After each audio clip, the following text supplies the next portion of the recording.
Hollywood, the people who can't stay married for more than 3 months at a time, is giving us the perfect scenario for great sex. Lust, fantasy, ooh, ooh, ooh, ooh. But it is a big, fat, stinking, puking lie. It doesn't work. You say, well, you're just against it because you're a preacher. No, no, no. I do not oppose lust on moral grounds. I could preach you to hell and back if you wanted. But I don't have to. It doesn't work. At least if it worked, it would make some degree of sense. But it does not. And no one challenges it today. You ever read that story of the emperor's new clothes? How everybody went around and told the emperor how great he looked, and oh, he's just walking around in his underwear, and everybody, oh, you're great. And some little kid finally says, you know, he's naked. I feel like that little kid. All the experts today, they keep repeating the same lie over and over and over and over again, and everyone just, oh yes, the emperor's clothes are magnificent. Oh yes, lust and pornography and masturbation. Oh, this is fantastic sex when you do this. But it doesn't work. And the proof is in the pudding. People say, well, where's your proof? By proof is you guys who do it. Let me ask you guys who sit around in the dark and check out the hot babes on the internet and sit around and yank on your wanger.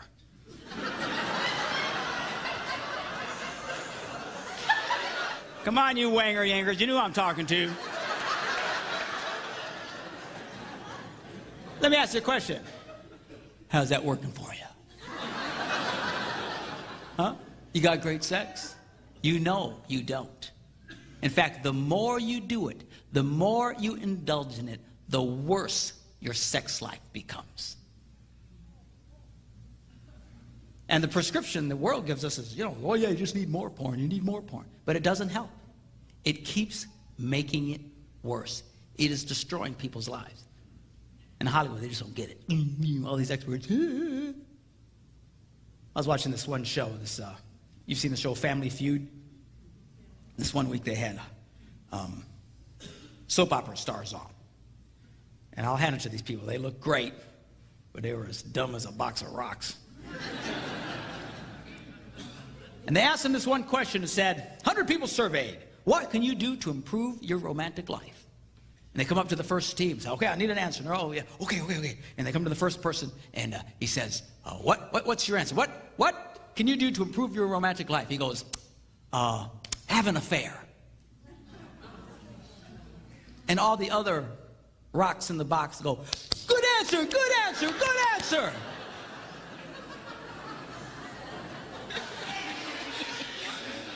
Have an affair. How can you be so stupid and still breathe? The way to improve your sex life is to have an affair with somebody else. But that's the culture they live in. The more lust, the more naughty, somehow it improves. It does not improve, it destroys. I know psychiatrists and psychologists who have prescribed to couples in an effort to improve their relationship, have an affair. So ignorant are they that the emperor is walking around naked. Went over to the next, he said, have an affair. The guy looked at him like he was nuts. Okay, have an affair. Went to the next rock. What can you do to improve your romantic life? View pornography together. Good answer, good answer, good answer. View porno. Every answer they came up with was lust-based. 3 strikes. They couldn't get it. Went over to the other box of rocks. Same thing. I'd never seen it before. Neither side could get one answer. Because when they got done, he said, well, let's take a look. And it was like, spend time with each other, have a romantic dinner, take a long walk, bring her flowers, stuff that any moron knows.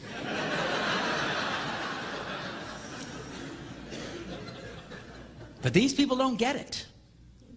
They don't get it. Oh, yeah, that's great. Look, the world's answer to great sex, their formula is, number 1, fantasize. oh yeah, that's a good idea. Ignore the real woman in your life and focus on one who would never give you the time of day. Oh yeah, let's do that. Let's pretend. Let's live in a fantasy world. We are trading in real women for fantasies. How can we be so stupid? And this is becoming a real problem. And you know who's beginning to notice it? A lot of people way off on the liberal left are starting to notice it.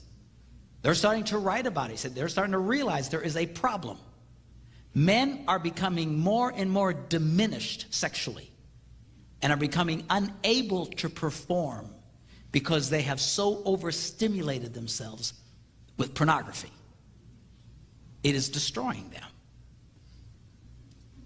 I've met women who've told me that their husbands prefer pornography and masturbation to actually making love to them. I had a woman in my office, and she's a 20-something-year-old, good-looking woman, like Hoochie Mama, okay? So, I didn't think pastors notice that sort of thing.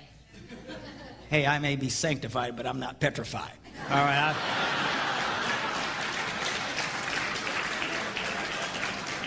A good-looking woman is a good-looking woman.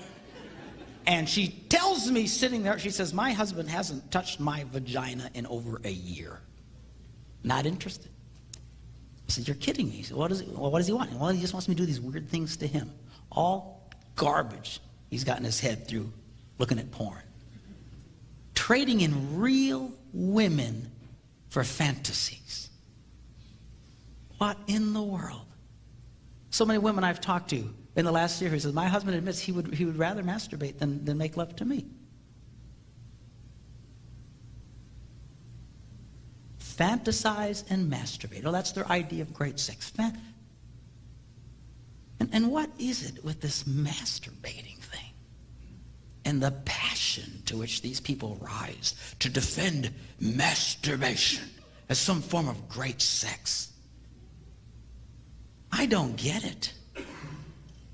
I'd love to know who the first hillbilly was that went, you know, that kind of looks like a vagina.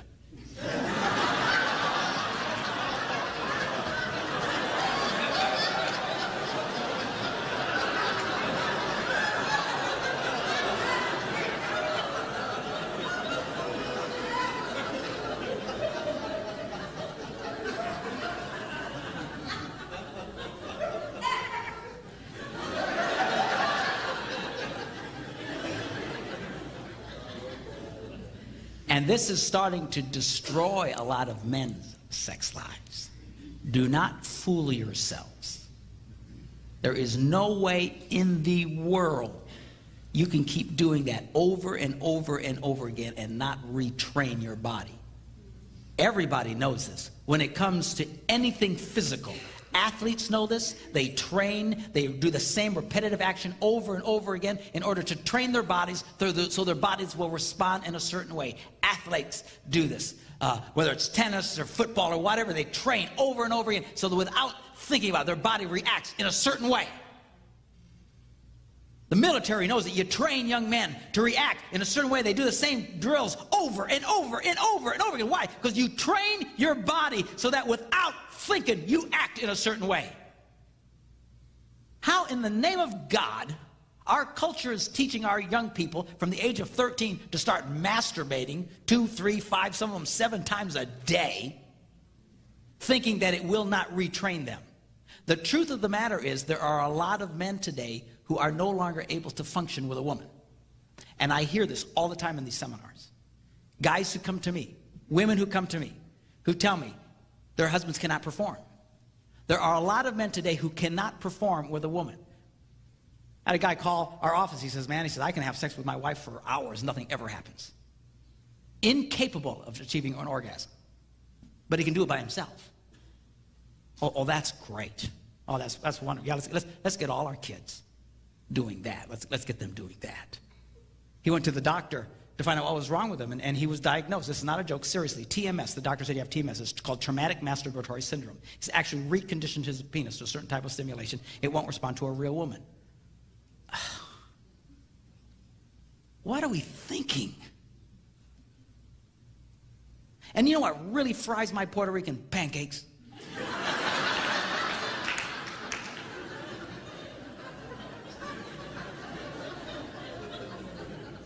Is when they say, well, this is how you can achieve orgasm.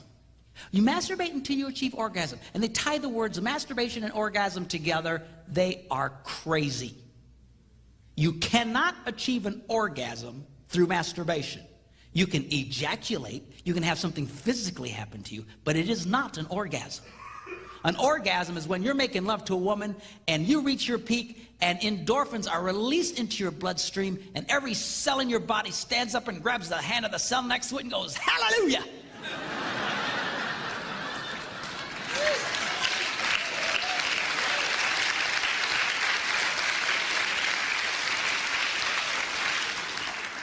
That is an orgasm. Almost universally, people report that when they masturbate, they immediately feel the opposite. Icky, dirty, or guilty. And psychologists have been telling us for decades now, oh, you don't have to feel guilty about masturbating. It's fine. I know Christian pastors who tell their young people, you don't have to feel guilty about masturbating. It's fine. I know psychologists, you don't have to feel guilty. It's fine. I'll tell you what, you can fool your mind, but you will never, ever, ever fool your body. And there are a lot of men today, I believe, who have never achieved an orgasm. They ejaculate. That's all they do. They've so trained their... You cannot get your body doing this over and over and over again and think you can function normally. All they've trained their bodies to ejaculate, they never really achieve an orgasm. Oh, that's great. Oh, that's wonderful. Yeah, let's get all our kids doing that. The misinformation our kids are getting today, a lot of you have gotten it. But dear God, our kids are getting it in spades. The misinformation is going to wreck their sex lives, has the potential to wreck their sex lives for the rest of their lives. And nobody is telling you what I'm telling you right now. Most preachers don't like talking about this stuff. It freaks them out. As you can tell, I have no such problem. And I understand that, but we have got to start talking about this stuff. We're trying to, in the church, we're trying to win an argument where we only let the other side talk. We're trying to win a war where we only let the other side have bullets. And we wonder why 50% of the men in our congregations have sexual addictions. That's the number, 50%. In our congregations, church-going men, sexual addictions. You have to understand something. Pornography will rob you of great sex. See, every man, the reason why it's such a temptation is because we think it's great sex. Oh, we want to check out that baby. Oh, if we get on the line, I'll have greater sex, I'll have greater sex. That's what sucks us in, with the promise of great sex. But it is a lie. I promise you. The more you do it, and you know the ones of you who do it, the more you do it, the opposite happens. They are lying to you. I'm telling you, the lies that this generation has faced and is continuing to face along sexual information, there are so many blatant lies along this line. We have lost our minds in this country. It is destroying people's lives. You know one of the biggest problems we're having today in America? Sexless marriages. Sexless people don't want to have sex. Don't have to have sex. Have sex with themselves. Oh, that's great. Yeah. Yeah, let's trade in a real woman for a fantasy one. Remember that little diagram I gave you last night? Got the heart and the smiley face. And that motivates that. When you masturbate, that breaks the system. That'd be nice to her. I'd pay attention to her. So self-centered men, lazy, and for a quick release, become lovers to themselves instead of lovers of women. This is sad stuff. Well, what do you tell our teenagers? Tell them to wait. They won't die. No one has ever died from lack of ejaculation.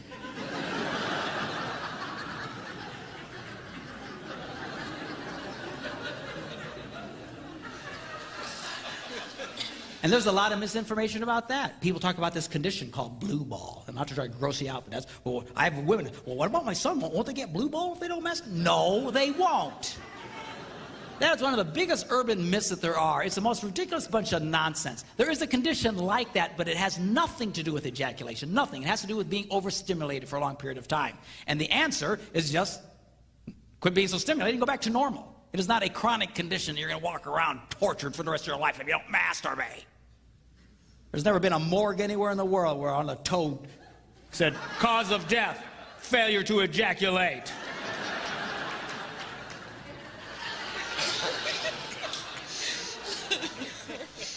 Biggest bunch of lies. We're not animals. Your kids are not animals. You know what the difference between an animal and a human being is? We can say no. We have control over ourselves. We live in a culture where the idea of having control over yourself is ludicrous. It's absurd. There's people who will hear this video who will go, oh, I can't believe he's saying that. What false information? What false information? I speak at these things all around the country. You know, every once in a while I get into one of these scenarios where these experts are there. And I tell them just what I think, and it just freaks the willies out of them. And they get, well,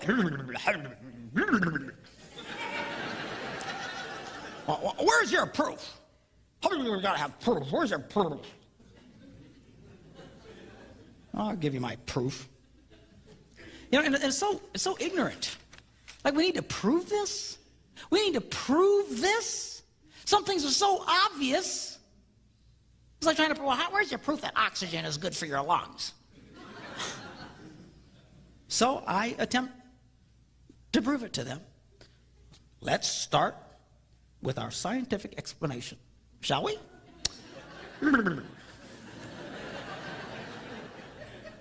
Let's assume that a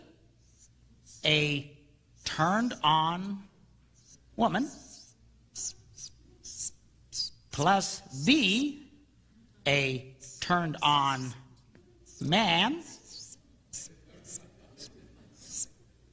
equals the best possible sex. Okay? Are you okay with it? You follow? Does that seem logical? For some reason, this is like, whoa! Oh, I've never heard such a thing to these experts. I mean, come on. If you don't have a turned-on man, kind of hard to have really great sex.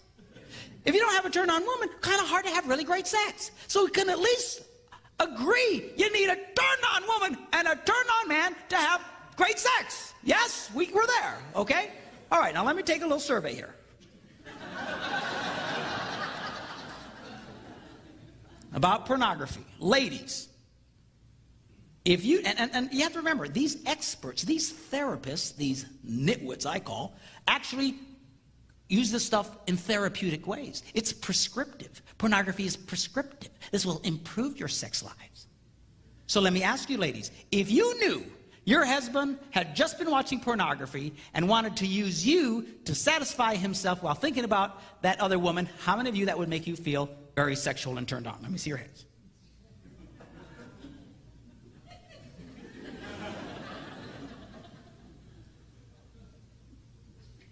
Okay? We'll call that 0.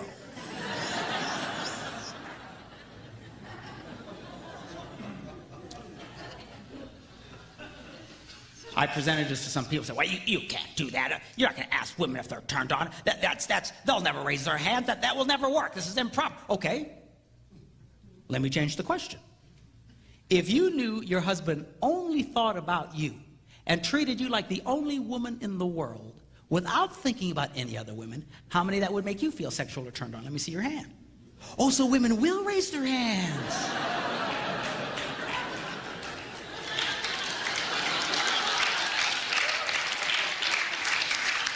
All right, come on. All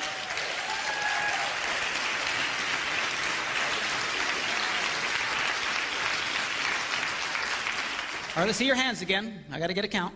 Hands. Okay, we'll call that lots.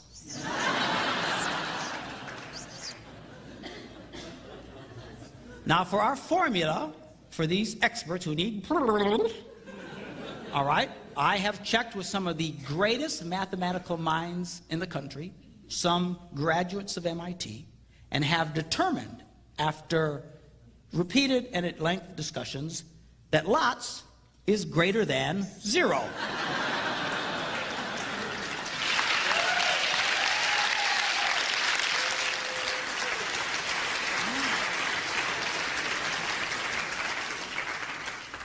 Brilliant, truly brilliant. So we know now that porn results in a turned off woman. Well, right there, you got yourself a problem. If women are turned off by this idea of her husband fantasizing, then their prescription for porn to improve their sex lives is pure, unadulterated baloney. Because as soon as you remove, you can't get to the best possible sex. Right? And I do this for thousands of people. I have yet to have a solitary woman go, oh yeah, that'd be great. And I'm sure there must be one or two out there. But this is so lopsided, it blows one's mind. So blind are these people that the emperor's walking around naked. Oh, well, but we've learned that. And all the experts say. But we know that repeat porn exposure results in a diminished male. And I'm telling you, these people are starting to notice this. We're getting writings of people in secular magazines, liberal magazines, who are complaining, you know, hey, men are not able to perform. This is impacting men physically. They're not able to perform as a result of this stuff. I know of men, I know of ministers who, while they're making love to their wives, insist on having a dirty magazine open next to them so they can stay stimulated while making love to their wives. You can imagine how wonderful that makes her feel. Why do they have to do that? Because they cannot maintain an erection if they don't see that. That is the addictive power of this thing. And these people think this is good sex? This is great sex? So we know that repeat porn exposure results in a diminished male. Well, what's the scientific sign for a diminished male? If this is a scientific sign for a normal male, this would be the scientific sign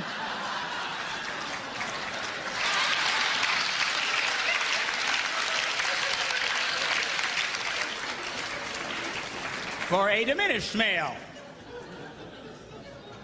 All right, you're all tracking with me here? All right, so this finally leads us to our scientific formula for the best possible sex.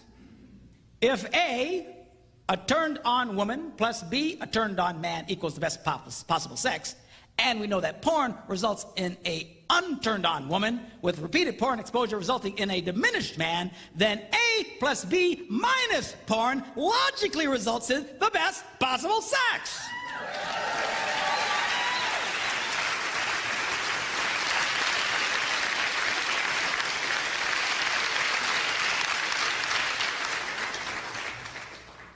Which means that these experts' information has to be based on broken science.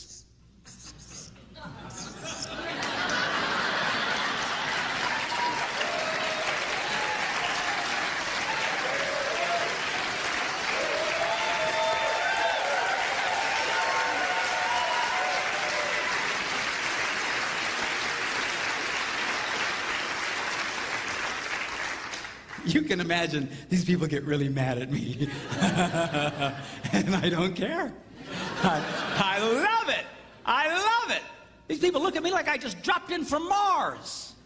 This one lady who writes for, you know, a bunch of major women magazines in the country and Newsweek magazine and stuff like that was interviewing me. And she says, well, I've never heard of such a thing, you know. I mean, is it masturbation normal? I mean, after all, children masturbate. So what? Children don't masturbate. She says, well, they touch themselves. So, well, I touch myself.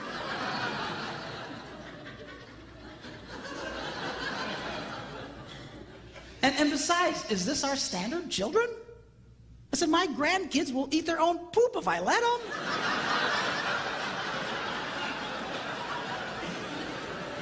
does that mean? We should all eat poop?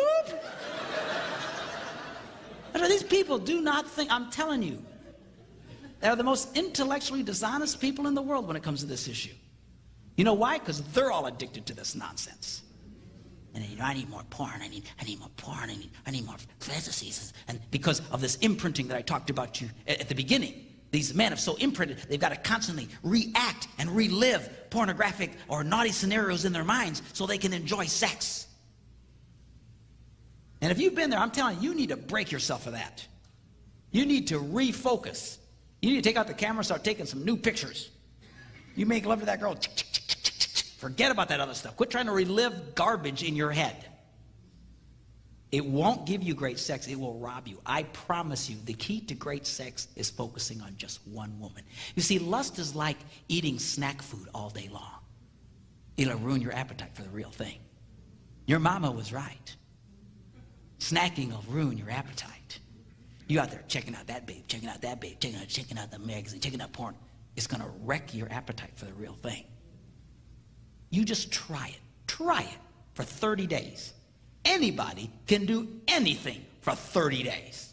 For 30 days, do not look at another woman. Don't fantasize about another woman. Don't look at some stupid magazine or pornography. You just focus on that girl and see what happens to you.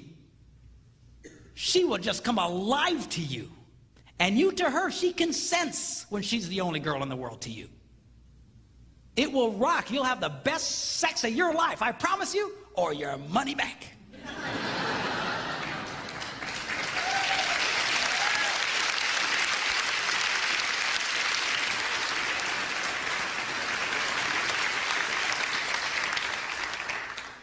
Let's get this right. I'm telling you, this will change your world. It'll change your world. We've got to start giving good information. Your kids need to hear about this. They've been lied. You know, when I do this for teenagers and for like young adults or college kids, they sit there stunned. You know what they say to me afterwards? How come no one ever told us this? Because all they've heard is the other nonsense. You mean I can never touch it? I didn't say you couldn't touch it. I got no problem with couples touching each other. And people say, well, what if we're gone for long periods of time? Okay, fine. That's not what I'm talking about. I'm talking about you living in a house with a real woman and you ignore that woman and make love to yourself. This is insane. It is not great sex. It is terrible sex. These guys out there talking about it, they act like they really know great sex. Ha ha ha. Bunch of nitwits. They're number one, fantasize, masturbate. This fantasy nonsense and all this other stuff is destructive. It is poisonous. It is not great sex. It robs these people of great sex. And they're constantly looking for better sex, trying to get satisfied somehow, trying to up the level somehow. It's like a heroin addict. It doesn't work. It just doesn't work.